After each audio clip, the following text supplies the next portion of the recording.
Hi everybody, coming at you today with you-know-who. Come here. Ooh. Oh man, let's see if she'll go fetch it. Go get it. Oh, she got it. Come here. Show me you got it. Come here, I got a treat. Come here. Oh well, one more time. Go get it. Oh man, she's not coming back now. Well anyway, coming at you from the dining room. Chloe went to the living room to be with her ball. So here we go, chapter 21. Vanessa was waiting for me at school. Well, waiting for us. Anna and I hopped out of the car and waved goodbye to Mom. It had been an awkward, quiet car ride after my outburst earlier. Vanessa was at our side before Mom had even pulled out of the driveway. "How's it going?" Vanessa asked. Maybe it was my imagination, but she seemed a little down. I wondered if she was sad that we'd left so quickly yesterday, or maybe it was just the weather. The sky had grown overcast during the short drive to school, and the wind that blew was cold and hinted at secrets. "Okay," I lied. "Josie got in a fight with Mom this morning," Anna said. I glared at her. It wasn't because you visited, was it?" Vanessa asked. I shook my head. "It's because she doesn't want to live here anymore," Anna replied. "Anna!" But Vanessa just smiled sadly. "I understand. I fought with my aunt a lot when I moved here. It takes a while to get used to, especially when you're from a city." She looked from me to Anna. "How did you sleep?" "Great," Anna replied. "I didn't have nightmares at all." I didn't want to admit my own nightmares, or that I was angry at Anna for sleeping well when this was the third night I hadn't slept. Thankfully, I didn't have to say anything. The first bell rang and kids started crowding into the school.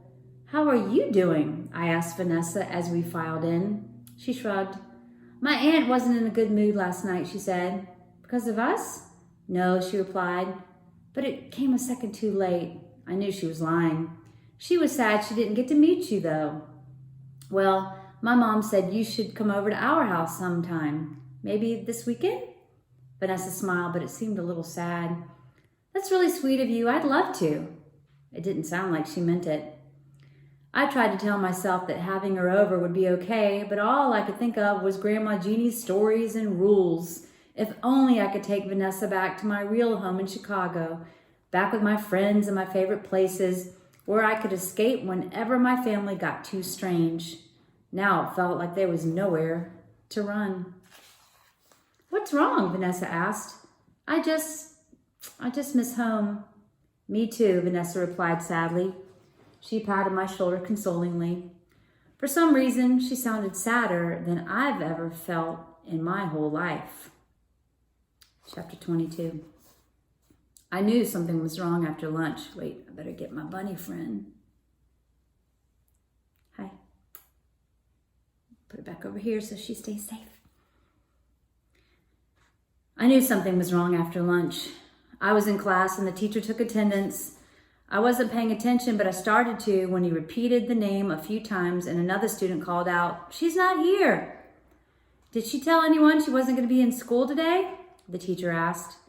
"No," the original speaker said. "I think her name was Cindy." That's my name.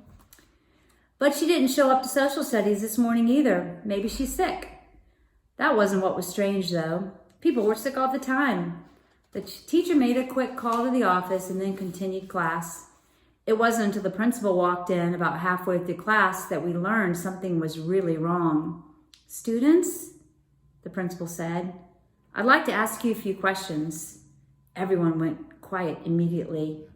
Even the rowdy kids paid attention. Principal Overton was known for harsh punishment. "Has anyone seen Karen Little today?" she asked. No one raised their hand. "Are you sure?" Again, no one answered. "Because I've just gotten off the phone with her parents. They say she left for school this morning." The silence grew heavier with every word as we realized what she was saying. "She was last seen walking into the woods." Principal Overton said. If any of you can think of anything, please come to me directly. Hopefully, this will be taken care of soon. Whoops. Got to get situated. Oh, I'll just hold him here. I was shocked when she left. Did they think Karen Little had been taken? Or that she was skipping school? I didn't know her at all, but from the few classes we'd had together, she didn't seem like the rebel type. She always sat in the front and answered questions. What surprised me was how the principal was handling this. Why weren't the cops involved? Why had she asked the class as a whole? If this had been in Chicago, we would have all been questioned individually. I couldn't tell if this was a big deal or if this was just another occurrence. I remembered Grandma Jeannie's final words. She's taken another child. I tried to convince myself this was ridiculous. Karen was just skipping school and hadn't told anyone. The fact that she had last been seen going into the woods, most of this town was covered by the woods. I'd seen dozens of kids cut through there I'll put you back now, for their shortcuts or to hang out. It wasn't strange, but it did make chills rush across my skin. No, I wasn't going to let my grandma affect me at school, too. This was the only place her ramblings and rules didn't apply. I wouldn't let myself believe her wild tales. Still, I couldn't focus for the rest of the day. And when we were finally let out, there were cop cars outside the school. Well, 2 cop cars. For a town this small, that felt like a lot. The cops were questioning a few kids and some parents as well. I guess that means she didn't show up, Vanessa said. I jumped. I hadn't heard her come up to me. I guess, I said. Did you know her? Vanessa shrugged and watched the cop cars. Not really. We had a few classes together. The principal said she was last seen in the woods. That's because the woods are everywhere. She gestured to the school grounds, which were ringed by the forest. Then she looked at me with a little grin. Don't tell me you think that the monster got her. I shook my head. Don't be silly. I don't believe in that. Right. I could tell she was giving me a hard time. Thankfully, she changed the subject. Do you still want me to come over this weekend? Yeah, it'll be fun. But I'll warn you, we still don't have any internet, so we just have board games and stuff like that. That's okay. We'll get to know each other better. Anna came up behind us and gave me a hug.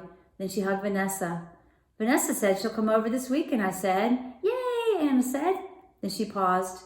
But aren't you worried she'll get bored? I'm sure we'll find something to do, Vanessa said. If nothing else, we can always tell ghost stories. She winked. Oh boy, it's gonna get good.